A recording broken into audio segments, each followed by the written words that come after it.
Stay with the doctors, Lucy. I'm not losing Valerie over another one of your scares. The silence that followed those words was more violent than any scream. In exam room 7 of the emergency department, the fluorescent lights fell hard on Lucy Vance's face, while a nurse pressed a compress against a sheet already soaked through with red. Adrian Vance stood by the door with his coat already on and his phone buzzing in his hand. On the other end of the line, Valerie Monroe was crying with a desperation that sounded a little too rehearsed, begging him to come to the hotel before he did something crazy. Dr. Ellen Ross tried to stop him, explaining that his wife was showing signs of a placental abruption and that the baby could go into distress at any moment. Adrian didn't even wait for her to finish. He peeled Lucy's fingers off the sleeve of his jacket, let his wedding ring clatter against the metal bed rail, and walked out without looking back. Nobody in that room knew what to say.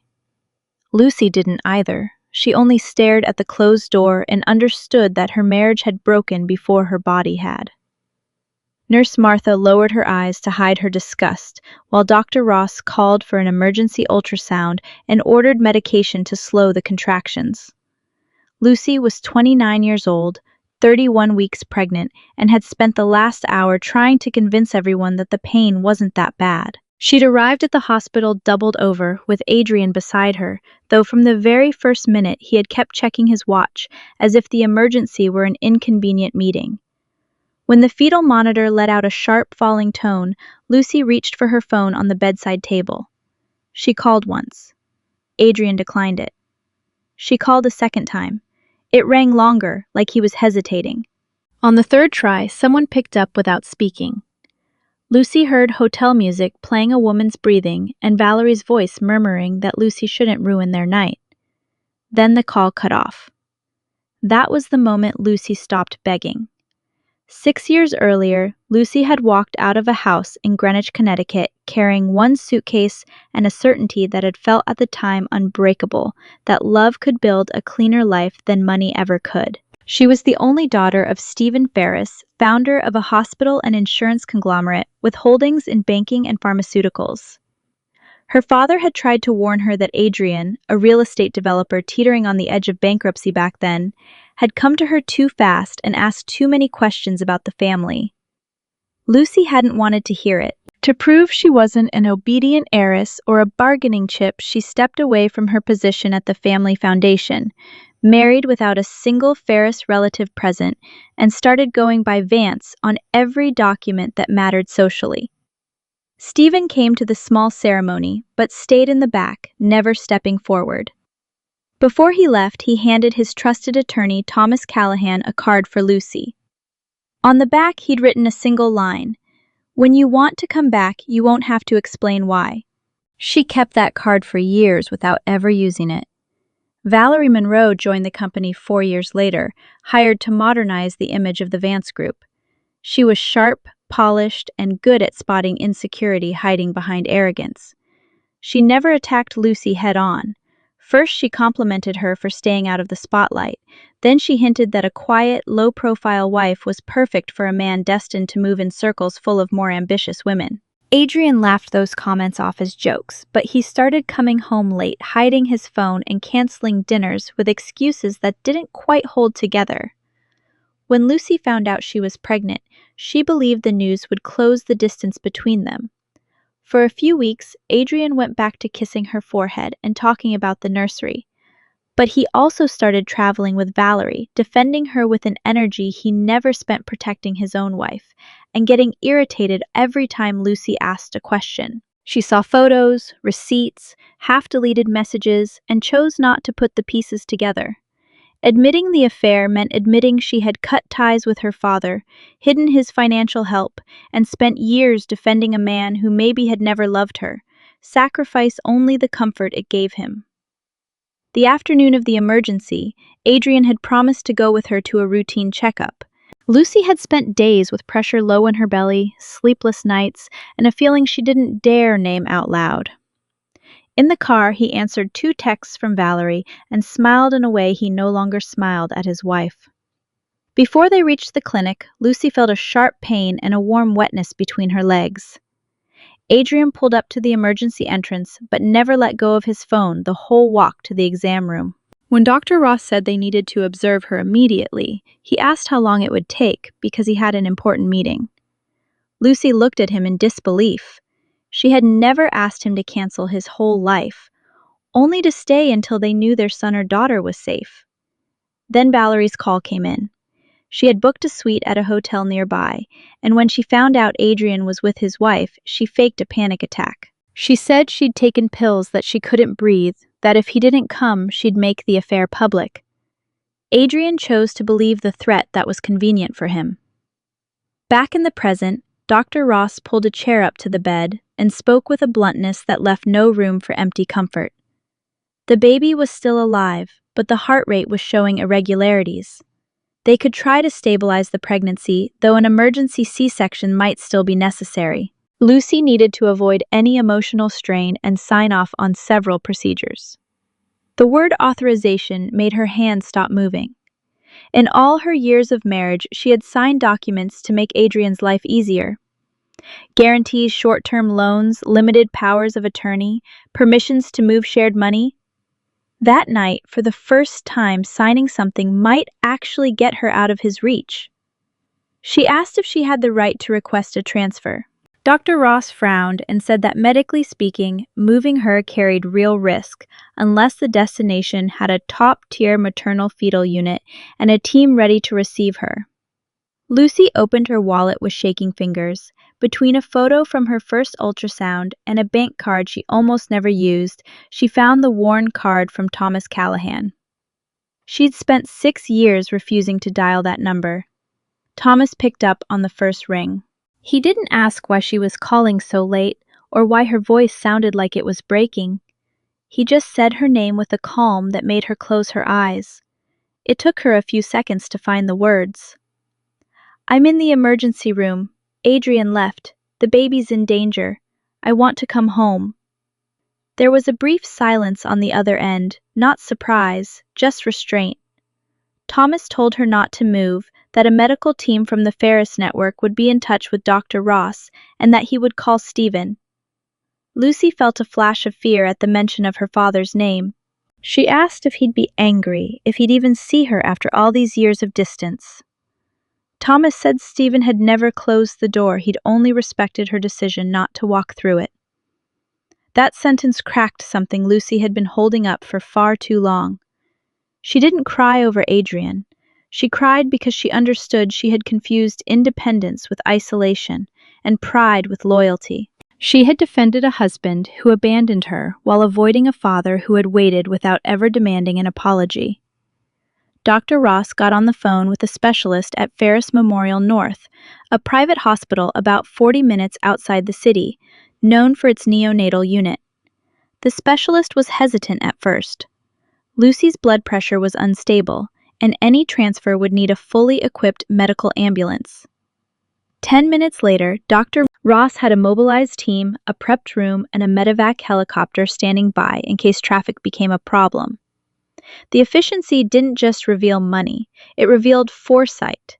Dr. Ross looked at Lucy differently and asked if she belonged to the Ferris family. Lucy said yes, though she hadn't used that name in years. The doctor didn't ask anything else. She explained that as a conscious patient, Lucy could authorize the transfer and restrict access to her medical information as long as the risks were documented. Lucy asked that no information be released to Adrian Vance without her express consent. She also asked that the intake records list her as Lucy Isabel Ferris. Saying her full name out loud gave her a strange feeling, like reclaiming a piece of herself she'd locked away in her father's house. While the paperwork was being prepared, Martha found Lucy's wedding ring tangled in the sheets and handed it back, assuming it had simply slipped off. Lucy held it in her palm. A simple platinum band Adrian had placed there during a small vineyard ceremony in the Hudson Valley back when he still talked about building a different kind of family than the ones they both knew. For years, that ring had meant a promise. Now it felt like evidence. Lucy asked if they could seal it in an envelope along with a copy of the transfer request. Dr. Ross warned her that Adrian might read it as a final decision. Lucy answered that if a man needed a piece of jewelry to understand he'd abandoned his wife during an obstetric emergency, then the marriage had already ended long before she took the ring off. There was no anger in her voice. That absence of anger was more unsettling than any scene could have been. Martha sealed the ring in a clear envelope, noted the time, and set it on the bedside table. At the hotel, Adrian found Valerie sitting in front of a mirror, makeup untouched, a glass of champagne in her hand. No pills, no ambulance, no sign of any crisis. When he demanded an explanation, she hugged him and said she'd needed to see if he would really choose her. Adrian pulled back but didn't go straight back to the hospital. The vanity of being chosen by an admired woman at his own company eased his guilt for a few minutes. Valerie told him Lucy was exaggerating, that pregnant women had scares all the time, and that a private hospital would never let anything serious happen. Then she slid his phone across the table and blocked Lucy's number. He watched her do it and didn't stop her. That omission would later become one of the memories he could never explain away. At 11:30 that night, while Valerie talked about future trips, Adrian finally looked at his missed calls. 3 from Lucy, 1 from the hospital. A jolt of unease hit him, but he told himself that if it were truly critical, someone would have pushed harder. He didn't understand that nobody needed to track him down anymore. The transfer ambulance arrived just before midnight. 2 doctors, a midwife, and a technician came in with a portable incubator, medication, and an advanced monitor. Dr. Ross checked every detail before letting them move Lucy. Thomas appeared behind the team. His suit wrinkled his face, more tired than she remembered. He didn't reach for her until she extended her hand first. Then he leaned close to the gurney and told her Stephen was already waiting at the receiving hospital. Lucy asked if her father knew Adrian had left for another woman. Thomas said he knew the essentials, but hadn't asked for details. He only asked if you and the baby were alive, Thomas added. Lucy turned her face so no one would see her lips trembling. Before leaving, she signed the transfer request, the information restriction, and an authorization giving Thomas power to protect her legal interests during the hospitalization. Each signature felt like closing a door, but for the first time, closing a door didn't feel like being trapped. It felt like being safe. At Ferris Memorial North, Stephen waited by the doors of the maternal fetal unit, wearing a dark coat over house clothes, holding the same photograph of Lucy he'd kept since her wedding day. When the gurney appeared, he took a step toward her and stopped, afraid to invade a space his daughter had denied him for years. Lucy looked at him. Her father seemed older, his hair fully gray, a worry no amount of power could hide. She said, "Dad," barely above a whisper. Stephen came closer, took her hand, and kissed her fingers. He didn't mention Adrian. He didn't ask why it took her so long. He didn't say a single triumphant word. He only said he was here now. Those 3 words knocked down whatever resistance Lucy had left. As the doctors wheeled her toward the operating room, she asked her father not to let Adrian find out where she was. Stephen nodded, though he made clear he wouldn't use his power for revenge, only to make sure no one ever again made decisions about her safety or the baby's without her consent. At 1:20 in the morning, Adrian went back to the first hospital, walking fast, his face already arranged for an argument. He expected to find Lucy crying, maybe furious, but still willing to hear him out. Exam room 7 was empty. The sheets had been changed, the monitor switched off, and Lucy's bag of clothes still sat on a chair. On the bedside table sat the clear envelope with the ring and a copy of the transfer request. Adrian read it twice. The document said the patient had been transferred by her own decision under specialized supervision, but the receiving facility was listed as confidential. He found Dr. Ross and demanded to know where his wife was. She told him Lucy had revoked his access to her information. Adrian raised his voice, insisting he was the husband, the father of the baby. Dr. Ross looked at him hard and said that being a husband didn't override a conscious patient's rights, and that being a father wasn't just about demanding information after ignoring 3 emergency calls. In the operating room, the doctors managed to temporarily stabilize the bleeding, but warned that the next several hours would be decisive. Lucy stayed conscious while they prepped her for a possible C-section. Stephen waited behind the glass, with Thomas at his side. The attorney handed him copies of the signed restrictions and explained that Lucy had also asked to begin separation proceedings as soon as her condition allowed. Stephen closed his eyes. He could have used that news to celebrate that his daughter finally saw Adrian the way he always had. He didn't. He only asked what she needed to feel protected. Thomas said that beyond medical privacy, it made sense to review the financial guarantees tied to the Vance group, since any marital conflict could affect assets belonging to Lucy. Stephen ordered a full audit, but insisted on nothing that could look like retaliation. He wanted facts, not impulse. Without knowing it, Adrian had just set off a chain of consequences far bigger than the disappearance of his wife. The empire he thought he'd built alone had only ever been held up by a woman he'd left bleeding in an emergency room. Just before dawn, Lucy opened her eyes in an obstetric intensive care room. The baby was still inside her, fragile but alive. Dr. Ross, who had written part of the transfer and briefed the new team, told her by phone that the next 24 hours would be critical. Lucy asked to see her father. Stephen came in without an assistant in sight and sat beside the bed. She tried to apologize for the years of silence, but he told her to save her strength. Lucy admitted that some part of her had always known Adrian was cheating. She admitted she had preferred to doubt herself rather than accept that her father had been right. Stephen said he didn't need to be right. He needed his daughter alive. Then he set the old card from Thomas on the table, the one Lucy had kept for 6 years. "You didn't come back because you lost," he said. "You came back because you finally decided to save yourself." Lucy closed her eyes and rested a hand on her stomach. For the first time since the pain began, she didn't feel abandoned. At that same hour, Adrian sat in his car outside the empty hospital, Lucy's ring closed inside his fist.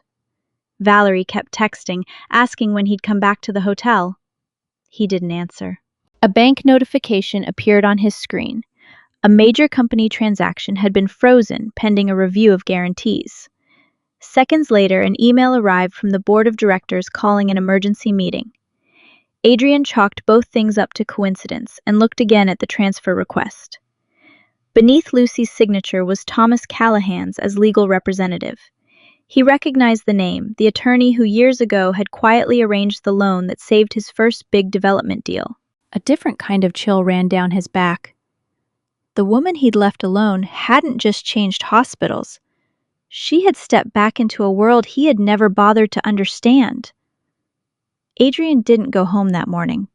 He stayed in the car until the sky over the city started to lighten and traffic filled the avenue again.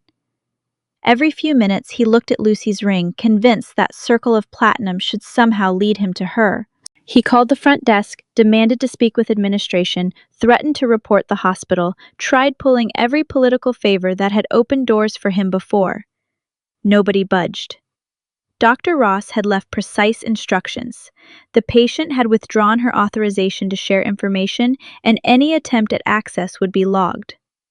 Adrian couldn't understand how a woman who had endured his silences for years could vanish this efficiently in under an hour. His pride reached for a comfortable explanation. He told himself Lucy was punishing him, that she'd staged the transfer to scare him, that she'd come back once he apologized. But underneath those excuses grew a darker certainty. Maybe she had simply stopped waiting for him for good. At 7 that morning, Valerie called again. This time, there were no fake tears. She sounded irritated, asking why he'd left her alone after she'd chosen to come to the hotel. Adrian told her Lucy had disappeared, and the hospital refused to say where. Valerie went quiet for barely a second before recovering her usual calculated tone. She told him this only proved how manipulative his wife was, using a pregnancy to turn him into the villain. According to her, a woman in real danger wouldn't have had the strength to line up lawyers, ambulances, and privacy restrictions. Adrian wanted to believe her because the alternative meant admitting he'd abandoned his wife during a medical emergency. Valerie added that he shouldn't humiliate himself looking for her. Lucy had no close friends, barely spoke to her own family, and depended on him emotionally. Sooner or later, she'd come back. While he listened, Adrian remembered the name Thomas Callahan on the transfer document. He didn't mention it to Valerie, For the first time, some part of him suspected she didn't know something important. When he got back to the penthouse he shared with Lucy, the lights were off. The silence, different from any other fight. No open suitcases, no emptied closets, no ransacked drawers. The maternity clothes still hung, sorted by color. The shoes were still lined up. On the dresser sat the bottle of prenatal vitamins Lucy took every morning. In the nursery, star-patterned wallpaper covered one wall, still unfinished. Adrian ran his hand along the crib they'd picked out together and felt something he didn't want to call fear. He checked her office. Her laptop was still there, along with her passport, several personal documents, and a box of wedding keepsakes. Only a blue folder he'd never opened and a small toiletry bag, likely packed by the medical team, were missing. Over the following hours, he called their friends, hired a private investigator, and reached out to several hospitals, but nobody revealed anything. It was as if someone had lifted Lucy entirely out of the reach of his life, without needing to take a single thing with her, because everything that truly protected her existed outside that house. Margaret Vance arrived at the penthouse before noon, dressed as if she were headed to a business lunch, not a home, missing a pregnant woman. She listened to the story without interrupting, and when Adrian finished, she didn't ask about her grandchild's condition. She asked who had seen Lucy leave, what paperwork she'd signed, and whether the press knew anything. Margaret had spent years treating her daughter-in-law as an uncomfortable presence. She couldn't stand that Lucy avoided society events, steered clear of showing off the Ferris name, and seemed to watch every Vance ambition from a moral distance Margaret read as contempt. She told her son the disappearance was a maneuver that Stephen had been waiting for any misstep to reclaim Lucy and publicly humiliate Adrian. She suggested putting out word that Lucy suffered from emotional instability during the pregnancy, so anything she said later could be written off as stress. Adrian refused at first. Margaret told him reputation wasn't defended once the scandal broke, but before. That sentence hung over the table like a threat dressed up as advice. Meanwhile, at Ferris Memorial North, Lucy drifted in and out of sleep between mild contractions and the constant sound of the fetal monitor. Doctors had managed to reduce the bleeding, but the placenta remained partially detached. Any change could force an emergency C-section. Stephen stayed in the room next door, though Lucy had asked him to rest. Every time she opened her eyes, there was a fresh cup of coffee on the table and the same dark coat hanging on the chair. Her father hadn't left. Thomas came by mid-morning with a folder of documents and waited for the doctor to approve a short conversation. Lucy asked him to start the separation, but said she didn't want a media war or the family's influence used to destroy Adrian. Thomas explained that protecting her would mean reviewing powers of attorney guarantees, joint accounts, and business decisions that could affect her. She nodded. For years she'd signed things without asking, believing that supporting her husband was a form of love. Now she needed to know exactly what she'd given away and what still belonged to her. Thomas laid a copy of a contract from 6 years earlier on the table. Back when the Vance Group couldn't secure financing to finish its first major development, Lucy had put up an investment portfolio inherited from her mother as indirect collateral. The deal had been structured through an entity managed by Ferris Capital, specifically to keep Adrian from ever learning that Stephen was the one bailing him out. Lucy remembered that agreement. She'd begged her father to help without revealing his involvement because Adrian was in crisis and felt looked down on by the big banks. Stephen had agreed on one condition. The guarantee would carry clauses allowing a review of the Vance Group's management in case of fraud, personal use of corporate funds, or serious harm to the beneficiary. Lucy had never imagined those words could ever feel this personal. She asked if abandoning a wife in the emergency room triggered any of those clauses. Thomas said it wasn't about punishing infidelity, but about checking whether that behavior connected to financial moves, concealment, or decisions that put her and the baby's assets at risk. The review started immediately. Ferris Capital's lawyers found repeated payments from the Vance Group to a luxury hotel car rental, jewelry and trips logged as business expenses. The dates lined up with times Adrian claimed to be negotiating with out-of-town investors. Several reservations were tied to Valerie's corporate email. It wasn't enough yet to prove a crime, but it was enough to justify an internal audit and freeze temporarily a line of credit backed by assets connected to Lucy. Stephen got the report in the hospital hallway. His first instinct was to pull every guarantee immediately, but Thomas reminded him a sudden move could cost jobs and look like revenge. Stephen took a breath and agreed to proceed carefully, by the book.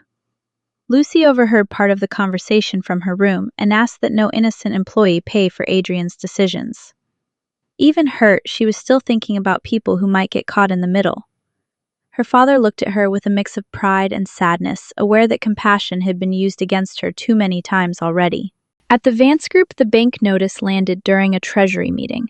Adrian read that the bank was suspending several transactions, pending verification of guarantees tied to an investment entity. The CFO explained that without that credit line, they'd struggle to cover vendor payments by the end of the week. Adrian demanded to know who had requested the review. Nobody could answer. Minutes later, the board chair sent an emergency notice to discuss expense reports and conflicts of interest. Adrian felt the floor tilt under him. He called Thomas, who didn't answer. Then he called Stephen and got another refusal. Valerie walked into his office without knocking, annoyed that he hadn't come back to the hotel. When she saw the documents on his desk, her expression changed. She asked if this was about Lucy. Adrian said he didn't know, though he was starting to understand that his wife's disappearance and the financial crisis weren't separate events. That afternoon, Margaret called a society reporter she'd traded favors with before. She gave no names, but hinted that a woman connected to a major business family had suffered an emotional crisis during pregnancy and left a hospital against medical advice. She wanted to build a story in advance, so if Lucy ever resurfaced accusing Adrian of anything, she'd look unstable instead. The rumor started circulating in private groups first, then reached several Vance Group employees. Valerie used it to strengthen her own position, telling the communications team the company should prepare for possible false accusations born out of a marital conflict. An assistant named Denise listened to this with discomfort. She had seen Valerie use a company card to pay for the hotel suite the night before, and knew those reservations had nothing to do with any client. Denise stayed quiet, but downloaded copies of the receipts before they could disappear. She didn't do it out of loyalty to Lucy, who she barely knew. She did it because she understood that sooner or later, someone would try to make her complicit. That evening, Adrian went back to the original hospital and asked to speak with Dr. Ross again. She agreed to see him in an office, not out of obligation, but because she wanted him to understand the gravity of what had happened. She explained that Lucy had arrived with bleeding contractions and fetal heart rate irregularities, and that her discharge had been handled with every necessary precaution, though the risk hadn't gone away. Adrian asked if the baby was still alive. Dr. Ross said she no longer had authorization to share clinical information with him. He slammed his palm on the table, accusing her of treating him like a stranger. She stayed calm. "You made yourself a stranger the moment you walked out," she said. Adrian tried to justify himself, saying Valerie had threatened to hurt herself. Dr. Ross asked why he hadn't called an ambulance for her. Why hadn't he asked the hotel for help?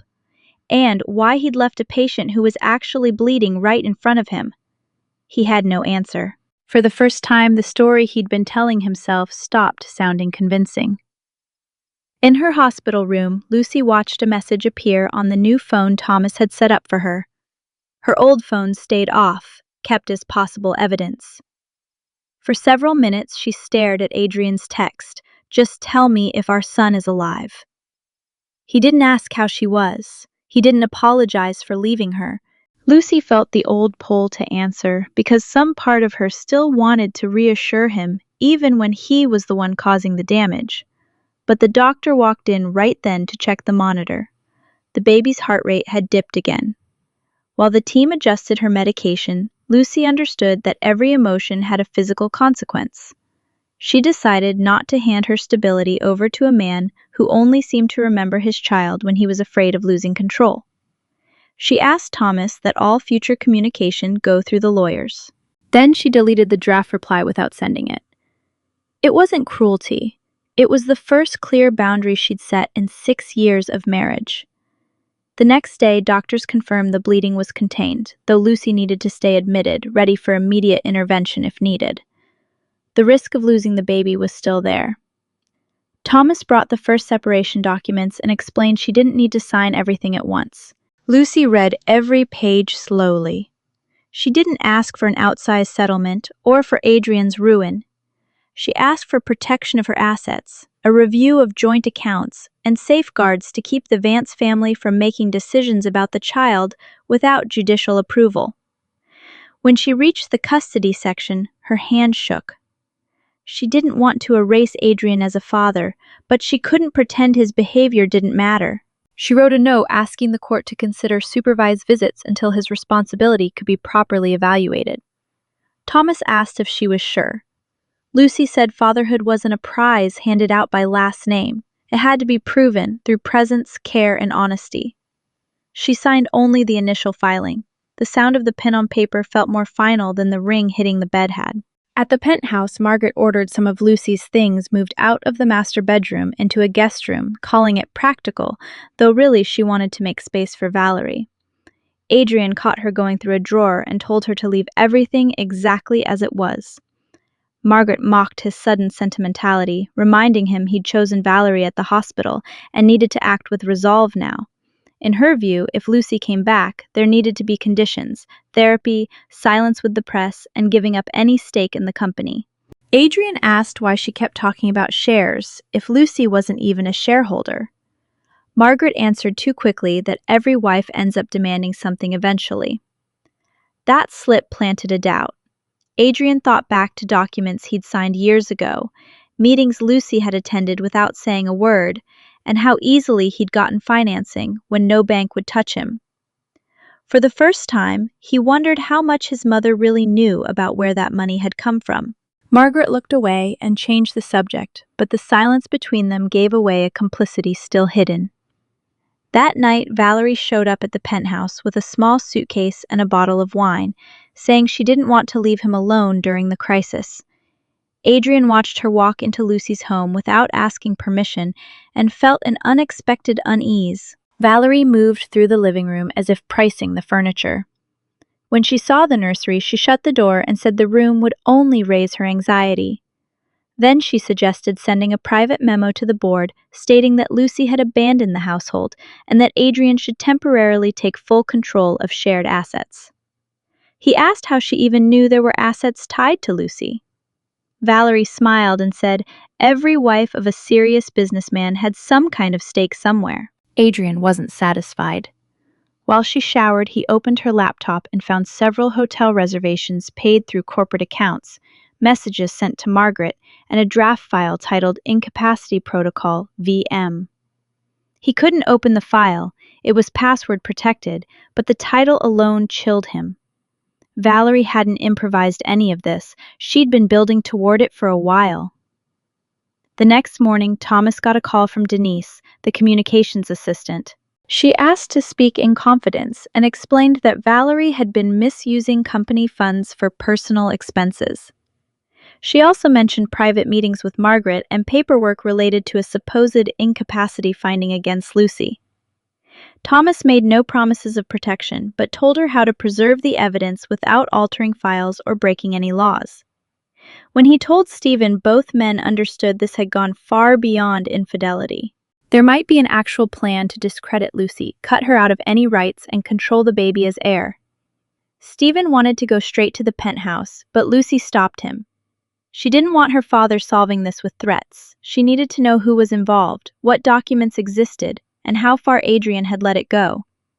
Thomas agreed to widen the audit before leaving. He left a copy of the first financial report on the table. On the cover was the name of the entity backing the Vance Group's guarantees. Lucy recognized it. It was the same one her mother had created to protect her inheritance. That afternoon, a courier delivered an envelope to Adrian's office with no return address. Inside was a copy of Lucy's signed transfer request, the log of the 3 calls he never answered, and a handwritten note from Stephen Ferris. No insults, no threats, just one line. My daughter waited for you in that emergency room longer than a man like you deserved to be waited for. Adrian read it several times. Valerie, standing across from him, tried to grab it, but he closed the envelope. Right then, another email came in. The board demanded explanations for personal expenses, hidden guarantees, and possible conflicts of interest. It also noted that a representative from Ferris Capital would attend the emergency meeting. Adrian looked up and asked Valerie what she'd done with the company's accounts. She denied any wrongdoing and blamed Lucy for using her father to destroy them. But Adrian had stopped listening. For the first time, he understood he hadn't just lost track of his wife. He'd lost the version of reality that let him feel innocent. The emergency board meeting began at 9 sharp in a glass conference room overlooking the city skyline under a gray sky. Adrian took the head of the table, trying to hold the same firm expression he'd used for years to intimidate banks, vendors, and employees. But that morning, nobody avoided his eyes out of respect. They avoided them out of distrust. On the table sat copies of invoices for hotels, flights, jewelry, and private dinners charged to corporate accounts. The CFO explained that several transactions were tied to representation campaigns that never actually happened. Valerie sat 2 seats down from Adrian, a closed folder in front of her, her face carefully composed. When asked about the reservations, she claimed they were confidential meetings with potential investors. A board member asked for names. She said she couldn't disclose them. Then the door opened and Thomas Callahan walked in with 2 Ferris Capital auditors. Adrian understood the crisis had stopped being a private domestic problem. Thomas didn't mention Lucy as he sat down. He introduced himself as legal representative of the entity backing a significant portion of the Vance Group's debt and requested immediate access to the original contracts. Adrian asked why a firm connected to Stephen Ferris had suddenly surfaced inside a company he'd built without any help.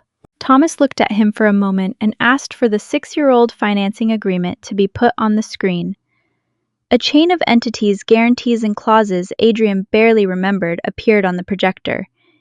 He had signed those pages during the worst week of his career, when he owed money to construction workers on an unfinished project, and no bank would lend him another dollar. At the time, he believed a big investment firm had simply bet on his talent. Thomas pointed to the section naming the true beneficiary of the guarantee. There, under a trust structure, was a full name Adrian had never actually read closely: Lucy Isabel Ferris. The room went silent. Even Valerie lost her composure for a second. Adrian stood and accused Thomas of manipulating documents to protect his client. The attorney said the contracts were notarized and could be verified at any time. He explained that Lucy had contributed part of her mother's inheritance to back the financing, but had insisted Adrian never find out because she didn't want her husband feeling he owed his company to the Ferris name. She'd also asked her father to stay out of the day-to-day operations and never use the guarantee to influence the marriage. Adrian remembered a night 6 years earlier, walking into their small apartment convinced he was about to lose everything, and Lucy holding him, promising they'd find a way. 2 days later, the loan was approved. He'd taken that as proof of his own worth. He never asked why Lucy looked so exhausted, or why she'd suddenly gone to see her father after months of silence. One board member asked whether Ferris Capital had the right to intervene in the company. Thomas clarified they had no interest in taking control, but the guarantees included oversight clauses for fraud, hidden expenses, personal use of corporate funds, or any action endangering the beneficiary's assets. The payments tied to Valerie justified an audit.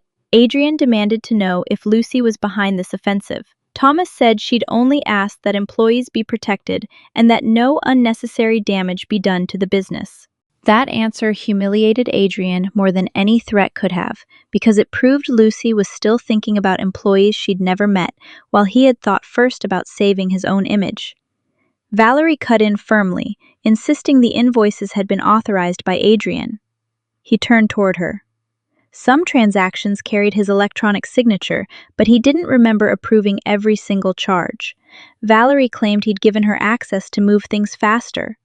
The CFO confirmed the CEO's credentials had been used from devices assigned to the communications department. The meeting was suspended for an hour so technicians could review the access logs. Adrian took Valerie into his office and locked the door, asking how many times she'd used his digital signature. She said only when he was busy, and that she'd never done anything without his verbal approval. Adrian pointed to an invoice for a necklace bought in Paris, logged as a gift for a trade delegation that didn't exist. Valerie reminded him he'd given it to her after a trip. "You told me to charge everything to representation," Adrian insisted. He couldn't deny he'd allowed some abuse, but he also didn't remember approving larger transfers to consulting firms he'd never heard of. Valerie shifted tactics, moved closer, lowered her voice, and claimed Lucy was using her father to turn a private affair into a corporate takeover. According to her, the goal was to bring Adrian down, seize control of the company, and present the baby as the sole heir. He wanted to reject that theory, though some part of his pride clung to it. Rather than accept a simpler truth, Lucy had protected what he was destroying. At the hospital, Thomas updated Lucy on the initial outcome of the meeting. She lay on her side, hooked to the monitor, while a nurse checked the baby's heart rate. Hearing that Adrian had discovered who was really backing the company, Lucy closed her eyes. For years, she'd imagined telling him herself someday, in a moment of peace, maybe once the Vance group was stable and he could hear the truth without feeling diminished. Instead, it had come out in front of a board that already doubted his honesty. Stephen, sitting near the window, asked why she'd kept help of that magnitude a secret. Lucy said Adrian needed to believe in himself. Her father replied that giving someone confidence was one thing, building them a false world was another. She didn't argue. She admitted she'd confused love with silent protection, and that every secret meant to shield Adrian's pride had turned him into a man incapable of recognizing how much he'd been given. Thomas added that they still needed to determine whether the digital signatures had been used with consent or through deception. Lucy asked to see every document related to the guarantee. Among them, she found letters she'd written herself early in the marriage. In one, she'd asked that dividends from her assets be reinvested to protect the jobs of more than 200 employees. In another, she'd asked her father not to call in an overdue debt because Adrian was in a delicate negotiation. Those letters showed her a version of herself she'd nearly forgotten, a woman who solved enormous problems quietly and then went home and pretended she'd done nothing at all. Stephen admitted he'd accepted those conditions because he was afraid of losing her and because he'd opposed the marriage from the start. He'd hoped that if Adrian felt supported, he'd grow into the man Lucy believed she saw. Instead, every success just fed his arrogance. Lucy didn't blame her father. She said everyone had shielded Adrian too much from consequences. Thomas asked if she wanted to pool the guarantees immediately. She said not yet. First, she wanted to know how much of the company could be saved without putting the people who depended on it at risk. Denise met Thomas at a coffee shop far from the office, nervous, an external drive tucked in her bag. She copied emails, authorizations, and internal chats before Valerie could order them deleted. She explained that over the past few months her boss had been talking with Margaret about eventually filing an incapacity claim against Lucy. The plan hinged on presenting her anxiety episodes during pregnancy as proof of instability. If Lucy were declared temporarily incapacitated, Adrian could manage certain shared assets and make decisions about the child. Denise didn't know if he was aware of the plan. She'd seen Valerie drafting documents but never witnessed a direct conversation between the two of them about it. She also handed over a message where Margaret suggested waiting until after the birth to pressure Lucy into signing away her voting rights. Thomas took the drive without making promises. He warned her that her testimony could put her in a difficult spot. Denise said silence would be worse if a sick woman ended up declared incapacitated because of a plan she'd watched grow from the inside. When the technicians finished their first review, they confirmed Adrian's digital signature had been used from Valerie's laptop during hours when he was out of the country. Some transactions lined up with trips he'd taken with her, so those could have been consensual. Others were harder to explain. There were payments to a firm called Monroe Strategies, run by a cousin of Valerie's, and transfers earmarked for a future property in the Hamptons. The board demanded that any pending transaction be frozen and that Valerie be temporarily cut off from financial access. She reacted by accusing everyone of bowing to Ferris family power. Adrian didn't defend her. For the first time, he looked at the woman he'd chosen over Lucy without the cover of desire or secrecy, and saw ambition, fear, and a remarkable speed for blaming others. Still, he couldn't pretend he was a victim either. He'd handed over his passwords, approved expenses without checking them, and let his relationship burn through company resources. The signature might have been copied, but the carelessness that made it possible belonged entirely to him. Margaret arrived at the office once she heard Valerie had been suspended. She stormed into her son's office, demanding he shut down the audit and remove the Ferris Capital representatives. Adrian set a copy of the incapacity protocol found on Valerie's laptop in front of her and asked if she recognized it. Margaret said she hadn't seen it, but her face said otherwise. He then showed her printed messages in which she talked about protecting the Vance name and securing control of the heir. Margaret tried to justify herself, insisting Lucy had always been more loyal to the Ferris side and could take the baby at any moment, so preparing legal measures had simply been precaution, not conspiracy. Adrian asked if she knew Lucy had saved the company. His mother went quiet. Finally, she admitted that Stephen had mentioned a family guarantee years ago, though she hadn't known the details. Adrian understood that Margaret had accepted the help while publicly looking down on the person who'd offered it. That hypocrisy felt unbearable, maybe because it mirrored his own. Back at the hospital, Lucy's condition worsened again.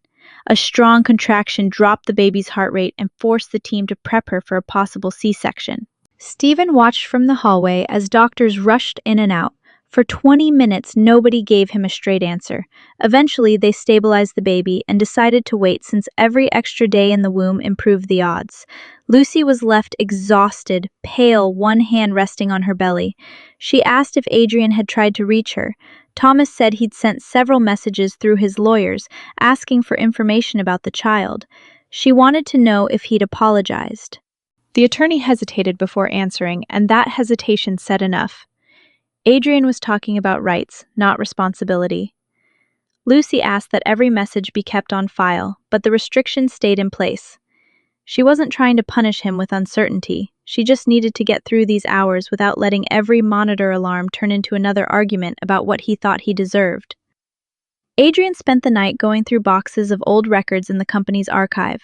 He found contracts that hadn't been opened in years and meeting minutes he'd delegated to advisors long ago.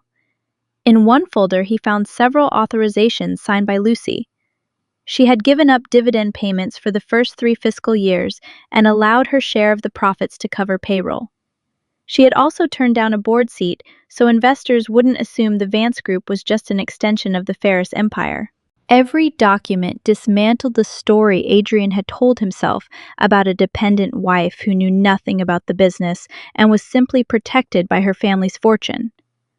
Lucy understood the company better than he'd ever given her credit for. She had chosen to stay invisible on purpose. Adrian remembered all the times he'd mocked her lack of ambition, the dinners where he introduced her as a woman devoted to the home, the times Valerie hinted Lucy couldn't understand the pressure of running a company. He'd never defended her because he believed that lie too.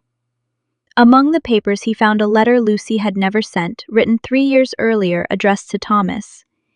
In it, she asked him to prepare for a separation, but not to file it yet. She explained that Adrian had started belittling her, controlling her visits, treating her like a burden, though she still hoped to get back the man she'd married. The letter mentioned Valerie for the first time too, not claiming an affair outright, but describing late-night calls, unexplained trips, and expenses Adrian kept hidden. At the end, Lucy had written that she didn't want to go back to her father, defeated. Adrian read that line until the words blurred. He understood his wife had been thinking about leaving for years, and that she'd stayed not out of weakness, but out of shame and hope. The night at the hospital hadn't created the break. It had only destroyed the last reason she had left to stay. Adrian tucked the letter into his pocket even though he knew it wasn't his, and that keeping it couldn't give him anything back. Valerie, suspended from her duties, holed up in the same hotel where all of this had started. Championships out. From there, she called several reporters, offering a story in which the Ferris family used a medical emergency to seize an independent company. No serious outlet ran the accusation without proof, but the rumors started spreading anyway. She also reached out to Margaret and suggested acting before Lucy could resurface. If they could get Adrian to formally report his wife missing and claim concern for her mental health, they might be able to request judicial information about the receiving hospital. Margaret hesitated. She knew any lie could backfire, but she was afraid of losing control over her son and her future grandchild. Valerie insisted Lucy couldn't play the victim if a file existed showing her as unstable. What she didn't know was that Denise had already preserved the drafts, and Thomas had already confirmed where they came from. Every move Valerie made to close the trap left a fresh trail behind. Still, she kept betting that Adrian would choose to protect his reputation over admitting the truth. On the third day, Thomas gave Lucy a preliminary report. The suspicious transfers added up to enough to justify legal action and an independent investigation. There were also signs Adrian's digital signature had been used without his knowledge, though it still needed to be determined how much he'd tolerated. Most troubling was the incapacity protocol. Lucy read the phrases written about her emotional dependency, judgment altered by, pregnancy, unpredictable behavior, risk to the stability of the heir. None of the authors had ever evaluated her. They had turned her moments of pain into tools to take away her voice. Stephen wanted to stop her from reading further, but Lucy pushed through to the end. She didn't cry. She asked what they needed to prove intent. Thomas mentioned testimony edit histories messages and any proof that Margaret or Valerie had planned to use the document. Lucy remembered several times her mother-in-law had insisted on coming with her to the family psychiatrist and asked for copies of her medical notes. Until now, she'd read it as clumsy concern. Now she understood they'd been building a story about her the entire time. Adrian received a formal summons to appear before the auditors and answer for the expenses. Attached to it was a notice of legal representation, signed by Lucy Isabel Ferris. Seeing her maiden name hit him harder than expected. It was the clearest sign yet that she had stepped fully outside the territory he'd always considered his. He called Thomas, and this time the attorney answered. Adrian asked to speak to Lucy, even for a minute. Thomas asked what he wanted to say. Adrian talked about his right to know if the baby was alive. Thomas said the child was still under medical care, without offering more, and reminded him that Lucy had called 3 times when she needed her husband. Adrian went quiet. Finally, he asked if he could send a letter. Thomas agreed to deliver it as long as it contained no threats, pressure, or demands. Adrian spent hours in front of a blank page. He discovered that asking for forgiveness was hard when every sentence he wrote started with an excuse meant to save himself. That same afternoon, doctors told Lucy they'd likely need to move up the delivery. The placenta couldn't sustain the pregnancy much longer and the baby was showing signs of exhaustion. They laid out the risks plainly: breathing difficulties, low birth weight, possible neurological complications, weeks in intensive care. Lucy listened without looking away. Stephen held her hand and promised the best team would be ready. She said she didn't want special treatment, only capable doctors and honest decisions. Before signing the surgical authorization, she asked Thomas for one more document, a declaration stating that if she became unconscious, Stephen would make medical decisions on her behalf, and that Adrian couldn't intervene until a judge reviewed the situation. She signed slowly, aware of the weight of the gesture. She wasn't denying her husband existed. She was protecting herself from a man who had already proven he could walk out of an emergency over a convenient lie. When she finished, she asked that a copy be filed alongside the separation paperwork. Adrian's letter arrived that night. Lucy held it unopened for several minutes before finally tearing the envelope. He'd written that he hadn't understood how serious things were, that Valerie had deceived him, that he'd acted under pressure. He also swore he never would have left the hospital if he'd understood the real risk. He didn't mention that the doctor had explained it clearly, that he'd seen the blood, that he'd pulled his hand away from his wife. At the end, he asked whether the baby was alive and promised to fix everything. Lucy folded the letter and handed it back to Thomas. He still thinks the problem was not understanding, she said. The problem is that he watched me suffer and decided someone else mattered more. He didn't respond. In the hallway, Stephen watched his daughter her face. Still, though, the decision in her voice was steadier than any contract that had ever propped up the Vance group. Hours later, an auditor sent Adrian a full map of the financial guarantees. At the center of every line sat the same entity managed for Lucy's benefit. Without her, the first development would have been foreclosed. The second would never have gotten financing at all, and the Vance Group, as he knew it, would never have existed. Adrian sat alone in the boardroom, surrounded by photographs of buildings he'd always considered monuments to his own effort. For the first time, he saw something else. Every tower carried Lucy's invisible signature. She had protected payrolls, negotiated deadlines through Thomas, and sacrificed her own income so he could present himself to the world as a self-made man. Looking out at the skyline through the glass, he understood he'd spent years believing his wife lived in his shadow. The truth was the exact opposite. He had built his power inside the quiet protection of a woman he'd never once bothered to really know. The C-section was scheduled for 6 in the morning, but Lucy's body decided otherwise. At 4:17, the fetal monitor let out a long alarm, and several nurses rushed in.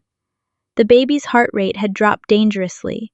The attending doctor said they couldn't wait any longer. As they wheeled the gurney toward the operating room, Lucy searched for Stephen with her eyes. Her father walked beside her, holding her hand until the doors wouldn't let him go further. Lucy didn't ask if everything would be fine, because she knew no one could promise that.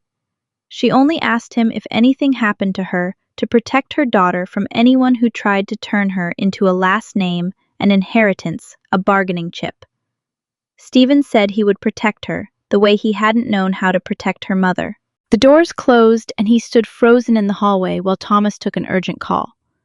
The Vance Group's board had moved up its final meeting and demanded Ferris Capital's presence. The surgery lasted under an hour, though. For Stephen, it felt like a lifetime. The baby's cry didn't come right away. The medical team moved her straight to an incubator and began helping her breathe. Lucy, conscious but exhausted, caught a glimpse of a tiny body covered in wires before everything dissolved into voices and light. The baby weighed just over 3 pounds. The neonatologist explained the first few hours would be critical, but that she'd responded to the ventilator and was showing signs of strength. Lucy asked that they name her Hope. She'd chosen that name weeks earlier, back when she still believed Adrian would be there for the birth. Now she said it without bitterness. Hope wouldn't belong to a war between two families. She would be proof that a life could begin even in the middle of a betrayal. When Lucy woke in recovery, Thomas told her the board would meet again that same afternoon. She asked to attend. The doctors objected. She said she wasn't there for revenge only, to keep other people from writing her story before she had the chance to speak it herself. Adrian arrived at the Vance Group offices, surrounded by lawyers, but without his usual confidence. Over the past several days, he'd tried to retrace every step that had brought him here. He found emails where Valerie requested payments using his name, messages from Margaret about controlling the heir, and drafts meant to paint Lucy as emotionally unfit. He also found his own short, careless replies, giving Valerie permission to handle things without bothering him. He hadn't been directly involved in every plan, but he had created the space where they could grow. Still, he held on to one thread of hope. If he could prove Valerie had deceived him, that he hadn't understood the scope of the emergency, maybe Lucy would agree to talk. Before walking into the boardroom, he asked Thomas if she was alive. Thomas said Lucy had come through the surgery and the baby was in intensive care. Adrian braced a hand against the wall. His daughter had been born and he hadn't been there. The news didn't bring him full joy, only the unbearable awareness of everything he'd already lost. The meeting opened with a reading of the audit findings. Valerie, suspended, had insisted on attending anyway, accompanied by her own lawyer.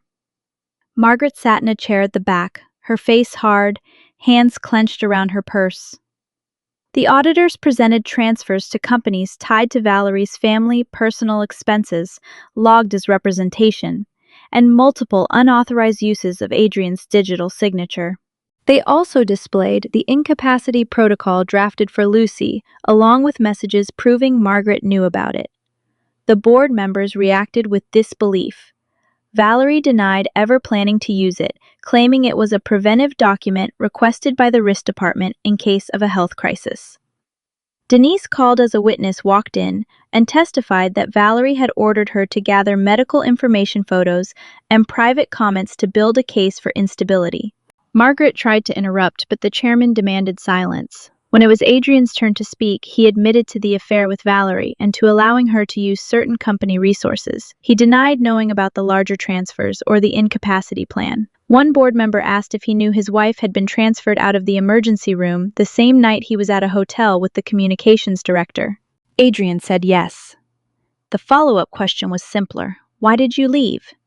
He explained that Valerie had threatened to hurt herself. The auditor then showed the hotel's records.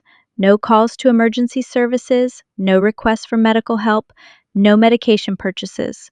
The hallway camera showed Valerie walking into the suite with a bottle of champagne minutes before calling Adrian. The room filled with murmurs. Valerie shouted that the footage proved nothing about her emotional state. Thomas asked to play a recovered audio file from her company phone.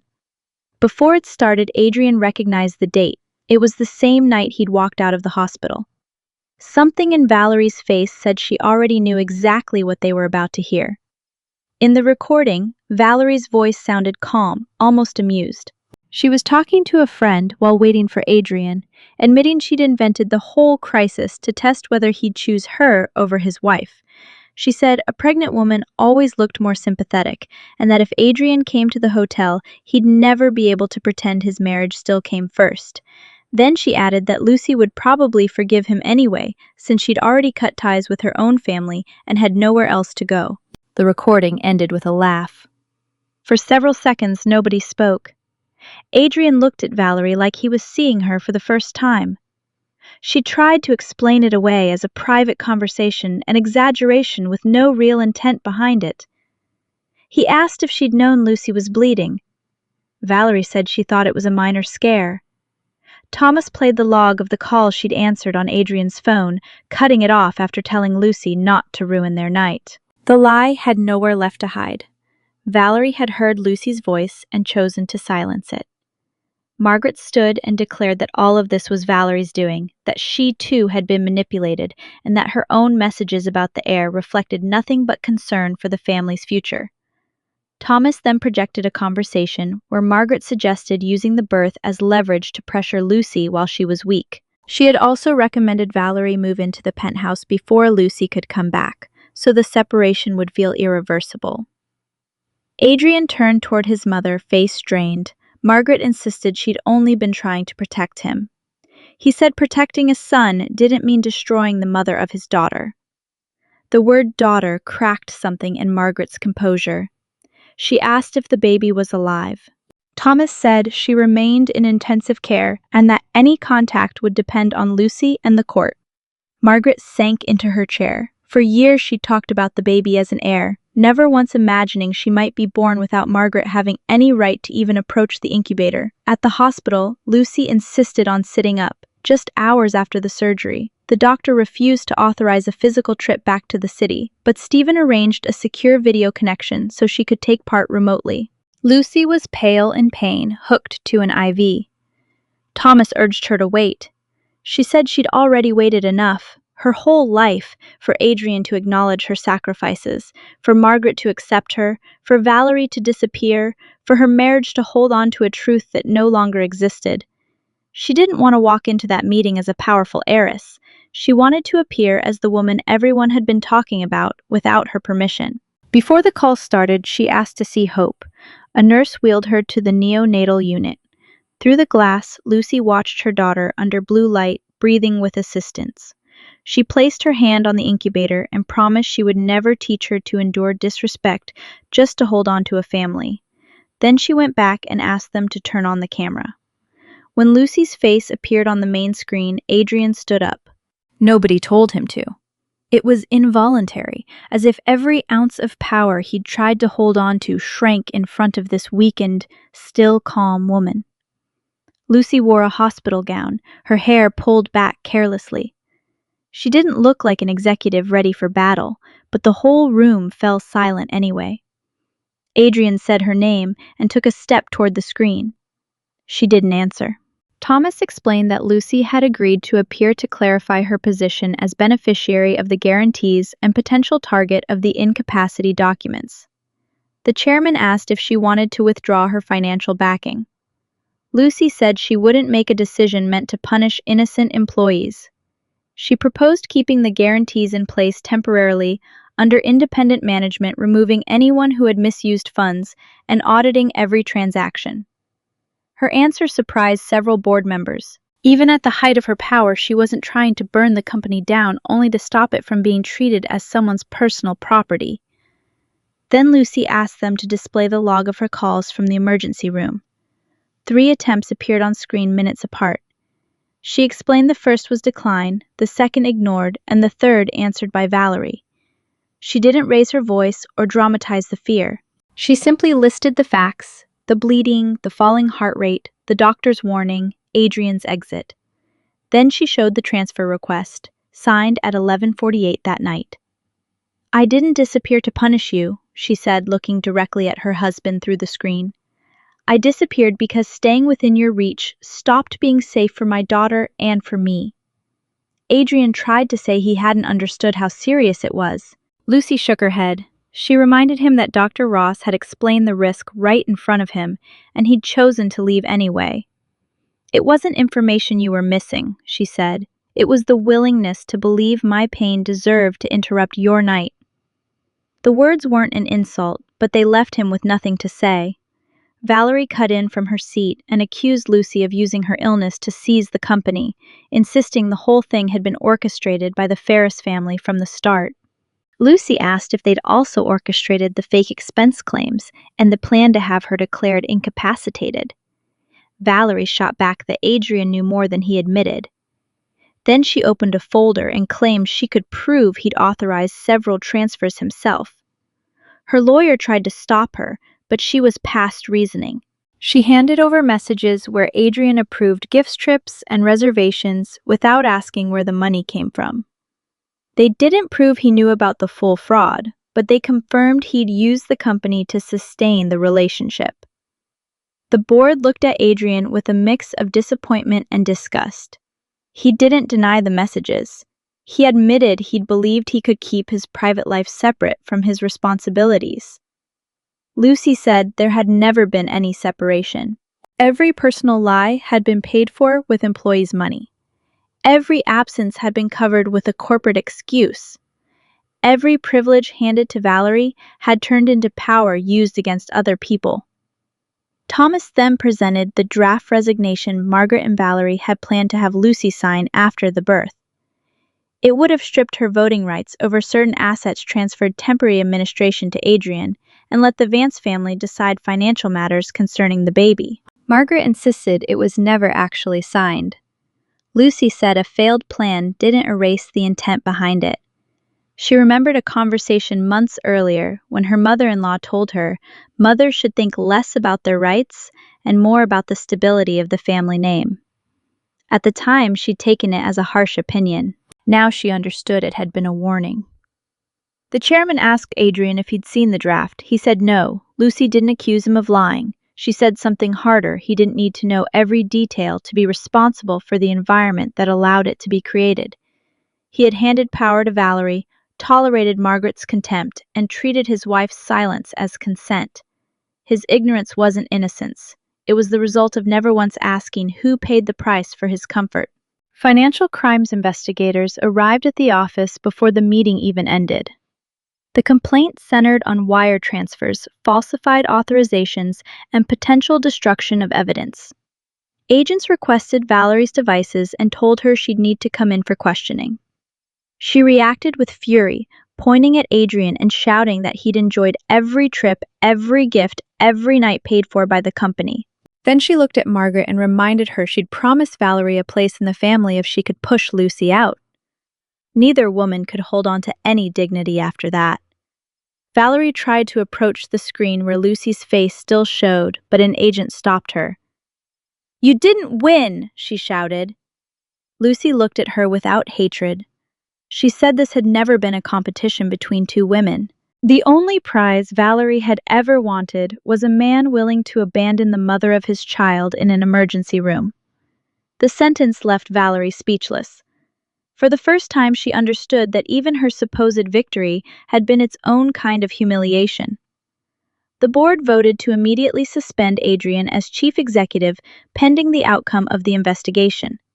They also revoked all his financial access and appointed an independent oversight committee under the creditors.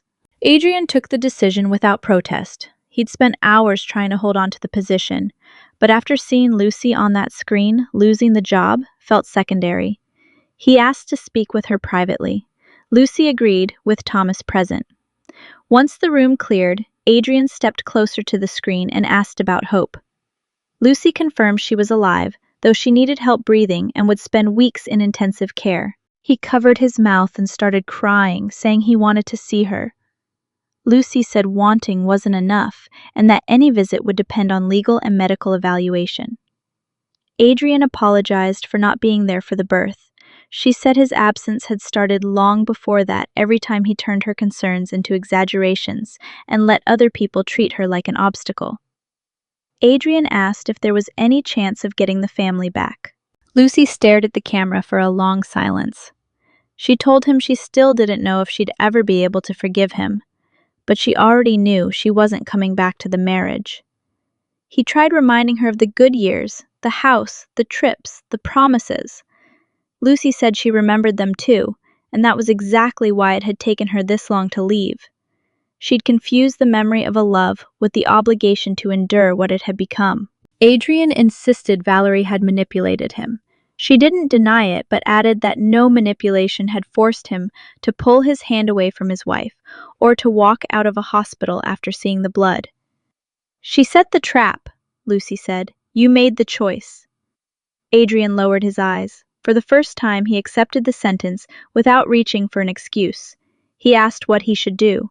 Lucy said he should start by telling the truth to the company, to the courts, and to his own daughter, even if that truth gave him nothing back. Margaret waited for Adrian outside the boardroom and asked him not to let the Ferris family take the company and the baby. He looked at her, exhausted. He told her Hope wasn't an asset that could be seized or reclaimed, and that Lucy didn't belong to any family like property. Margaret accused Stephen of orchestrating every move. Adrian said Stephen hadn't been the one to turn off his phone pay for the hotel or draft a plan to have a pregnant woman declared incapacitated. His mother tried to hug him and he stepped back. He asked for the penthouse keys and told her to move her things out before Lucy decided what to do with it. Margaret reminded him she'd helped build his social standing. Adrian said everyone had built something on top of Lucy's sacrifices, then treated her like a guest in her own life. Margaret left without saying goodbye. In the elevator, she received a formal notice suspending her from any role connected to the family foundation, along with a review of her expenses. After the meeting, Lucy was moved back to the neonatal unit. The strain had intensified the pain from the surgery, but she refused sedatives until she could see Hope. The nurse opened a small port in the incubator and let her slip her hand inside. Hope's tiny fingers closed around one of hers. Lucy cried quietly. It wasn't the cry of an abandoned wife or a daughter coming home defeated. It was the cry of a mother who had survived long enough to choose a different life. Stephen stood behind her without interrupting. When Lucy asked him to come closer, he set his hand beside hers. 3 generations joined around one fragile body breathing with the help of a machine. Stephen promised he wouldn't use his influence to decide anything for them. Lucy said that was the only thing she needed support without control. Her father understood that request was also a chance to fix his own past mistakes. Thomas arrived with the board's provisional ruling and confirmation that Valerie was being questioned. He also reported that prosecutors were considering charges of embezzlement, document fraud, and obstruction, especially over the misuse of credentials and the attempted destruction of files.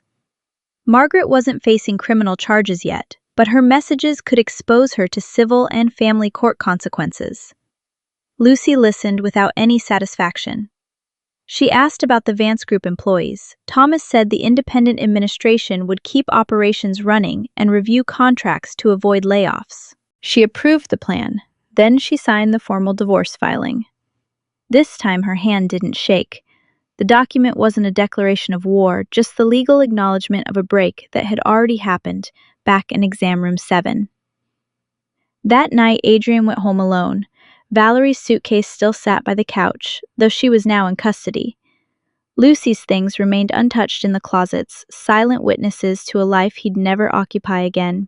Adrian walked into the nursery and switched on the moon-shaped lamp. On a small table, he found a notebook where Lucy had written down names, doctor's appointments, and questions for the pediatrician. On one page, the word hope was circled. Underneath, Lucy had written that she wanted to teach her daughter never to confuse love with fear. Adrian sat on the floor beside the empty crib. His phone buzzed with the divorce notification. A few minutes later, Thomas sent a photo with Lucy's permission of Hope inside the incubator, barely visible under a blanket. No message came with it. Adrian stared at the picture until sunrise, aware his daughter had entered the world while he was still defending a lie he could no longer hold up. 3 weeks after Hope was born, the neonatal unit still set the rhythm of Lucy's days. Every morning she arrived in a wheelchair, rested her hand on the incubator, and talked to her daughter about simple things: the light on the trees outside, the smell of the coffee Stephen brought to the hallway, a song her own mother used to sing to her as a child. Hope still needed help breathing, but she was gaining weight and had started responding to the sound of Lucy's voice. In that room full of alarms and tubes, Lucy learned a different kind of patience, not the passive waiting for someone else to change, but the active vigilance of a mother preparing to protect. Adrian sent letters through Thomas. He didn't ask her to drop the divorce. He wrote about his therapy sessions, his cooperation with the audit, and every statement he'd given. Lucy didn't respond, but she read them. She needed to see whether his actions were starting to match his words. The investigation into Valerie moved quickly. Technicians recovered deleted files messages with instructions to alter invoices and transfers routed through her cousin's company. They also found a document where she'd calculated how much money she could control if Adrian gained temporary authority over Lucy's assets. Prosecutors charged her with embezzlement, document fraud, and misuse of corporate credentials. Hiding the emergency call wasn't the most serious charge on its own, but it became the moral evidence that defined her conduct in the public eye. Valerie tried to present herself as a woman deceived by a married man, but the recordings showed she knew about the pregnancy, had faked the crisis herself, and viewed Lucy as nothing more than a financial obstacle. Her lawyer negotiated a reduced sentence in exchange for returning part of the money and cooperating with the investigation. She agreed not out of remorse, but because she understood Adrian would no longer burn the company down to save her. Margaret faced a different kind of consequence, though no less real. She hadn't signed the transfers or used Adrian's credentials, but her messages proved she'd taken part in the plan to discredit Lucy and pressure her after the birth. The board removed her from every representative role and froze the funds tied to the foundation she managed. Several charities cut ties once they learned she'd used fundraising events to justify private expenses. Margaret lost her invitations, her honorary titles, and the social influence she'd spent years mistaking for respect. She tried to visit Hope, but Lucy refused. It wasn't punishment. It was that Margaret still talked about the baby as the Vance heir, not as an infant fighting to breathe. Through Thomas, Lucy let her know any future contact would depend on a family evaluation and Margaret's ability to acknowledge the harm she'd caused. Margaret responded with a letter full of excuses. Lucy returned it unopened. She wasn't obligated to listen to an apology that still demanded understanding before it offered any accountability. Adrian appeared before the board for the last time a month after his suspension. The audit concluded he'd authorized personal expenses, tolerated weak oversight, and handed out financial access without supervision. It wasn't proven he'd planned Valerie's fraud or the incapacity protocol, but his negligence had made both possible. The board offered to let him stay on as a minority shareholder, with no executive role, as long as he sold personal assets to cover part of the damages and waived any claim against Ferris Capital. Adrian agreed. He sold the penthouse, 2 cars, a house in the Hamptons, and an art collection acquired during his most successful years. For the first time, his financial decisions weren't about protecting an image, they were about repairing real damage. In his final statement, he acknowledged publicly that the Vance Group hadn't been built by him alone. He mentioned Lucy's guarantee, the dividends she'd given up, and the jobs she'd protected. That confession ended the myth of the self-made businessman, but it was also the first truth he spoke without trying to benefit from it. The family court hearing took place when Hope turned 2 months old. Lucy arrived with Thomas, while Adrian came alone with his attorney. Neither side sought out the press, though several outlets waited outside the courthouse. The judge reviewed the medical records, the declined calls, Dr. Ross's testimony, and Adrian's conduct since. She also considered his participation in therapy, his cooperation with the investigation, and his acknowledgement of what had happened. Lucy didn't ask for his parental rights to be permanently terminated. She requested supervised visits without Margaret present until Hope was medically stable and Adrian had shown consistency. When the judge asked why she'd allow any contact at all after everything Lucy said, her daughter had a right to know the truth about her father. Not an idealized version and not an absence built out of revenge, but she also had a right to grow up safe. The ruling set brief supervised visits at the hospital with a family psychologist present and barred Adrian from making medical or financial decisions without Lucy's or the court's approval. The first visit happened on a rainy afternoon. Adrian walked into the neonatal unit after washing his hands and putting on a sterile gown. He looked thinner without his usual sharp suit or the confidence that had once defined him. When he saw Hope inside the incubator, he stopped several feet away. The baby moved her fingers under a white blanket. The psychologist told him he could come closer, but he looked at Lucy first, as if he needed her permission. She nodded. Adrian slid a hand through the opening and touched his daughter's tiny foot. He started crying without a sound. He didn't promise everything would change or that he'd get the family back. He only said her name and admitted he hadn't been there when she came into the world. Lucy stood by the window watching. That man wasn't a good father just because he'd cried in front of an incubator, but at least he'd stopped acting like the role belonged to him automatically. For 20 minutes he talked to his daughter and then left when the nurse asked him to without arguing or asking for more time. Hope was discharged after 74 days. She weighed just over 5.5 pounds, breathed on her own, and only needed regular checkups. Stephen prepared a room in his own house, but Lucy turned down moving back permanently into the estate where she'd grown up. She was grateful for her father's protection, but she didn't want to trade dependence on a husband for dependence on a powerful family. She rented a bright apartment near the hospital, adapted for the baby's needs, paid for with her own income. Stephen accepted the decision without pushing back, offering discreet security, a night nurse, and any support she needed, but letting Lucy choose her own path. That way of showing up for her repaired something between them. For years, Stephen had tried to protect her through warnings and control. Now he understood that loving an adult daughter meant staying close without taking over her life. Lucy, in turn, stopped treating every offer of help as a threat to her independence. She learned that accepting a hand didn't mean giving up her own voice. The legal separation ended without a public battle. Adrian gave up any claim to the assets Lucy had contributed and agreed to return the amounts the audit had tied to personal spending. She didn't push for the Vance Group's ruin and didn't use the guarantees to take over the company. Ferris Capital kept its support in place under professional management until employees and vendors were secure. Afterward, Lucy converted part of her stake into a permanent fund for employees, so no future executive's recklessness could put their paychecks at risk. Many expected her to use her financial leverage to humiliate Adrian, but she understood real repair wasn't about repeating cruelty. He needed to lose what he'd used irresponsibly, not everything that could still sustain a decent life.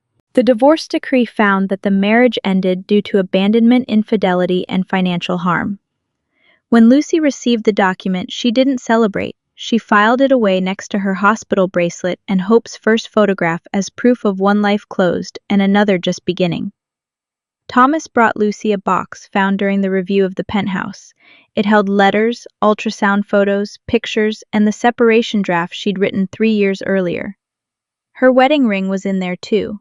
Adrian had kept it until his lawyer advised him to return it. Lucy held the ring between her fingers. She didn't feel the sharp pain of that night again, only a quiet sadness for the woman she used to be. She remembered how hard she'd tried to be enough, how many times she'd silenced a suspicion to avoid a fight, how many decisions she'd made, believing love meant protecting someone, even from the truth. She didn't throw the ring away, and she didn't keep it as a relic either. She asked that it be melted down and reshaped into a small star pendant for Hope. She didn't want her daughter inheriting the symbol of a broken marriage, only proof that something painful could take on a different meaning. Thomas smiled and promised to handle it. The star would carry an engraved date the day Lucy signed the transfer and chose to survive. The idea for the new foundation came out of a conversation with Dr. Ross. The doctor told her that many women came through the emergency room with no resources and no nearby family or partners who controlled their documents and decisions. Some couldn't request a transfer pay for legal help or find housing after discharge. Lucy realized she'd only been able to escape because she still had a card, a powerful last name, and a father who could mobilize a medical team within minutes. Other women faced the same isolation with no door open to them at all. She decided to start the Hope Ferris Foundation, offering medical care, psychological support, legal counsel, and temporary housing to pregnant women facing abandonment or financial abuse. Stephen provided the initial funding, but Lucy insisted on independent leadership and transparent standards. She didn't want an institution built to clean up a family name, she wanted a real network of protection. Dr. Ross agreed to run the medical program, and Thomas built out a legal team.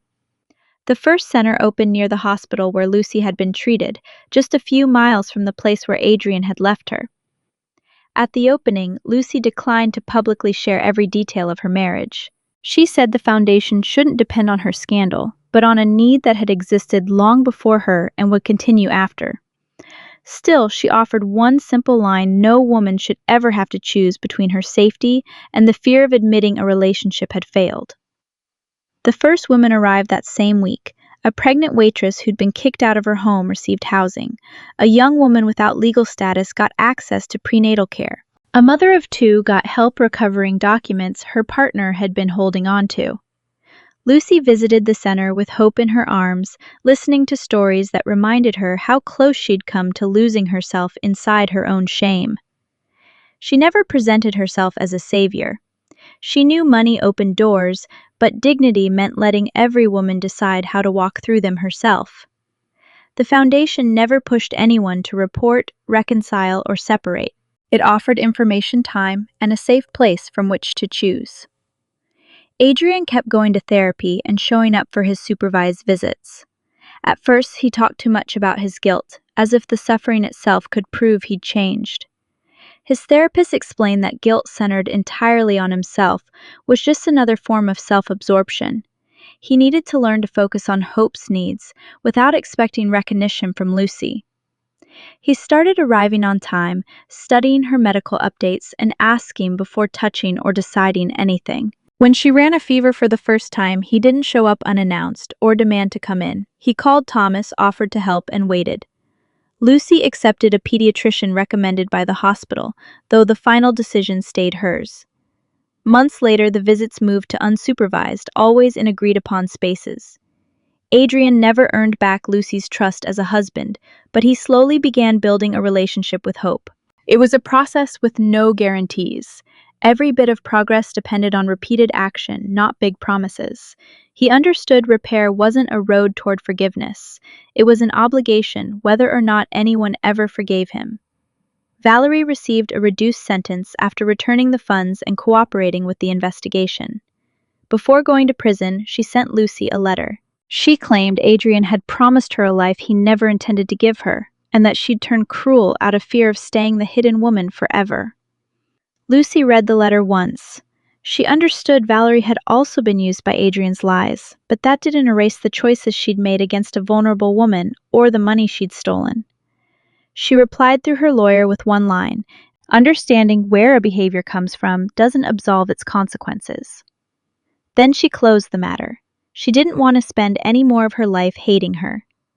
Valerie would have to face the justice system, and maybe someday herself.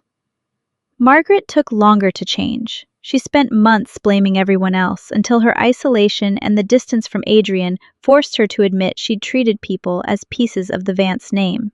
She started therapy, but Lucy kept the boundaries in place. A late change of heart didn't grant automatic access to hope. A year after the night in the emergency room, Lucy went back to the original hospital for the opening of a Hope Foundation office. Dr. Ross walked with her to exam room 7, now empty. The room looked smaller than she remembered. The same white light fell across the bed. The same metal rail reflected the hallway outside. Lucy held Hope, now old enough to sit up and take everything in with curious eyes. For a few minutes she stood in silence. She didn't need to relive every second because her body still remembered the blood, the fear, and the door closing behind Adrian. And yet she no longer saw herself as the woman abandoned in that bed.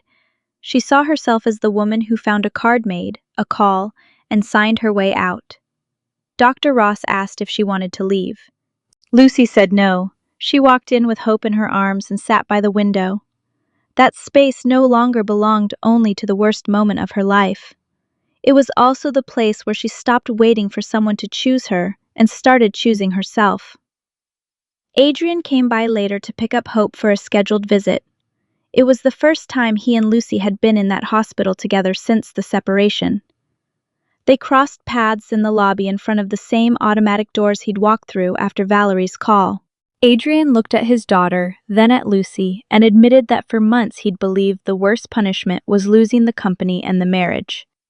Now he understood the real punishment was remembering he'd had a chance to protect them and chose not to. Lucy said she didn't want him living the rest of his life punishing himself. She wanted him to carry that memory so he never abandoned anyone who depended on him again. Adrian asked why she'd never told him she was the one who saved the Vance group. Lucy held his gaze and explained she'd wanted to be loved as a wife, not kept around as an heiress. She wanted him to choose her without knowing how much money, influence, or security stood behind her. By the time he finally learned the truth, he'd already shown what he chose when he believed she had nothing at all. He asked if she'd ever really loved him. Lucy said yes, and that was exactly why the betrayal had cut so deep. She didn't need to rewrite the past to justify the present.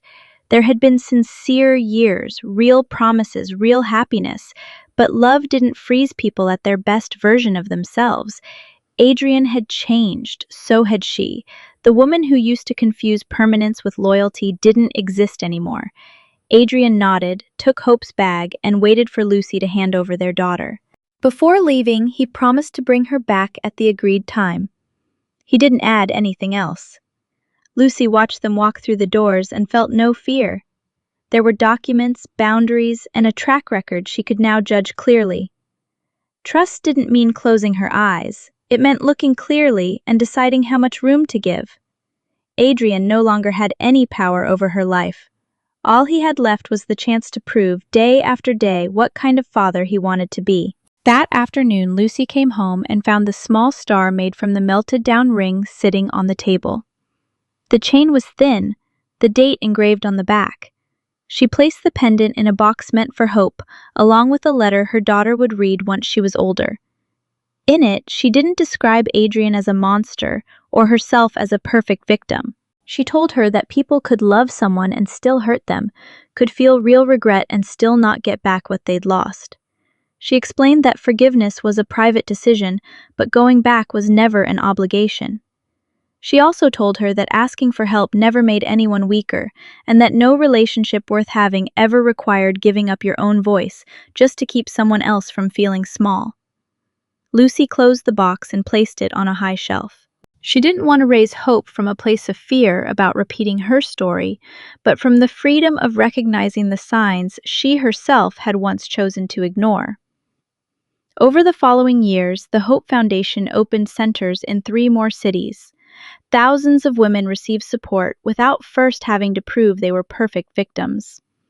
Lucy ran the programs, but kept her life far from the society pages. Stephen became a patient grandfather, more willing to listen than to give orders.